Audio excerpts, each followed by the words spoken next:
प्रत्येक असणाऱ्या जीवाला. तुम्हाला सांगू, देवादिकांना सुद्धा जावं लागलं, भगवंताला सुद्धा जावं लागलं. भगवान श्रीकृष्ण 125 वर्ष, 125 वर्षाचं वय झालं आणि मग वनामध्ये जाऊन बसले. देह सोडायचा आहे. झाडाच्या खाली बसलेले आहेत आणि बसलेले असताना मांडी घातली. मांडी घातल्यानंतर पायाचा अंगठा बाहेर आलेला आहे आणि तो पायाचा अंगठा, भगवंताच्या पायाचा अंगठा जणू काही हरिण बसले असं दिसलं. आणि एका शिकाऱ्यानं, पारध्यानं बाण लावला आणि बाण लावल्याबरोबर तो बाण सुटला आणि भगवंताच्या अंगठ्याचा ठाव घेतला. आणि अंगठ्याचा ठाव घेतल्यानंतर भगवंतांनी आपला देह सोडला. जी जिज्ञासू मंडळी असतील ती म्हणतील, महाराज शंका एकच आहे या ठिकाणी, अहो माणसाचा पाय तुटला तरी माणूस जगतो, मग अंगठ्याला बाण लागला आणि भगवंतानी प्राण सोडला, असं कसं काय? साधी शंका आहे, तुम्हा मला पडण्यासारखी शंका आहे. परंतु भगवंतानी प्राण बाणामुळे नाही सोडला, भगवंतानी प्राण सोडला तो दिलेल्या वचनामुळे सोडला, लक्षात घ्या. कारण प्रभू रामचंद्रांच्या अवतारामध्ये असताना प्रभूंनी सुग्रीवाचे बंधू वालीला जो बाण मारला, तो बाण मारल्यानंतर भगवंतानी झाडाच्या आडून बाण मारलेला होता. बाण लागल्यानंतर वाली भगवंतांच्या समोर आलेले आहेत आणि समोर आल्यानंतर भगवंताला सांगितलं, देवा बाणच मारायचा होता ना, तर तो समोर येऊन छातीवरती बाण मारायचा होता, पाठीमागून बाण का मारला?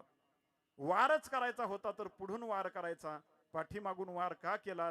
देवा तुम्हाला हे कर्म भोगावं लागेल आणि तुम्हाला हा बाण सुद्धा भोगावा लागेल.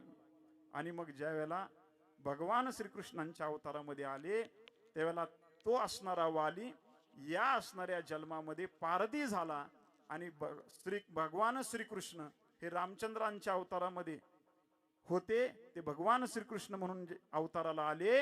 आणि इथनं तो वाली म्हणजे पारधी, त्या पारध्यानं सोडलेला बाण भगवंताच्या अंगठ्याचा ठाव घेतला आणि भगवंताला सुद्धा देह ठेवावा लागला. म्हणजे एथनाईवर आले अवतार, ते पामर जीव किती,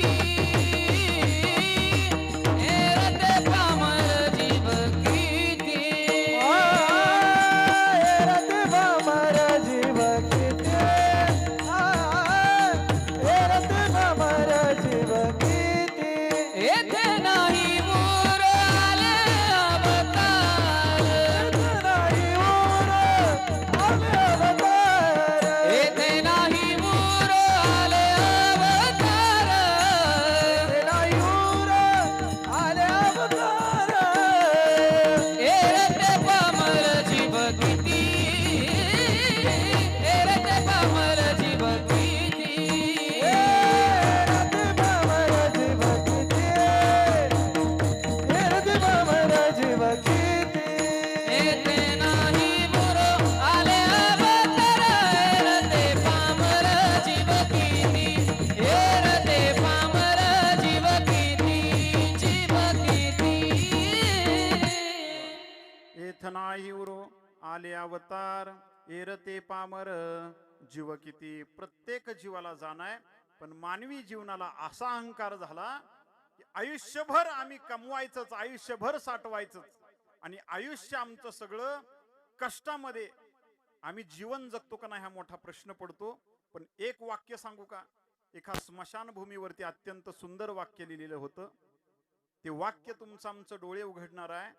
मंजिल तेरी यही थी तूने उम्र लगा दी यहाँ आते आते, मंजिल तेरी यही थी तूने उम्र लगा दी यहाँ आते आते, दुनिया वालों से तुझे क्या मिला, अपनों ने ही जलाया जाते जाते. विठ्ठल विठ्ठल विठ्ठल विठ्ठल.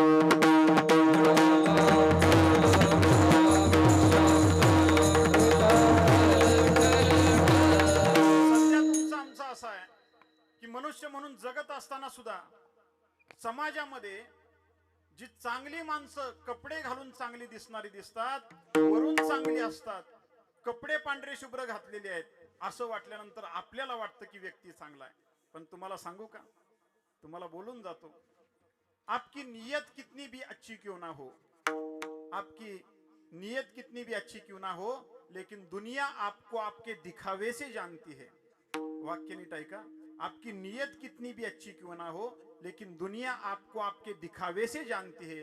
लेकिन आपका दिखावा कितना भी अच्छा क्यों ना हो, भगवान आपको आपकी नीयत से ही जानता है। विठ्ठल विठ्ठल।